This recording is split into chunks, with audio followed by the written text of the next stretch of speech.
दोस्त, नमस्कार, प्रणाम। तो आप लोग के बीच हम लेके आयल बनी लाचारी। अच्छा लगे तो कमेंट में बताइए जा। सोची सोची जीवा हमर बड़ी घबराता ए दरोगा जी, बड़ी घबराता ए दरोगा जी। 4 दिन से पियावा बना पाता ए दरोगा जी।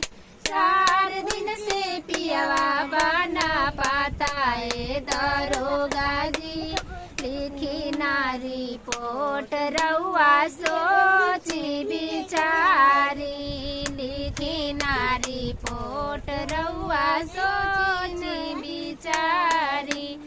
अपना बलमा जी के कैसे बिसारी, अपना बलमा जी के कैसे बिसारी। कतनो लगावतानी लागत नइखे पाता ए दरोगा जी, लागत नइखे पाता ए दरोगा जी।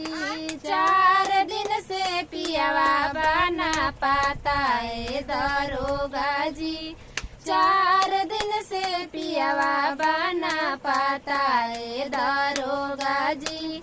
गाँवा में खोजानी बजरिया बजरिया, कहूँ बलम जी ना खराब कर दिली जो चिल्लाते यही में कौन है चंदा जाए।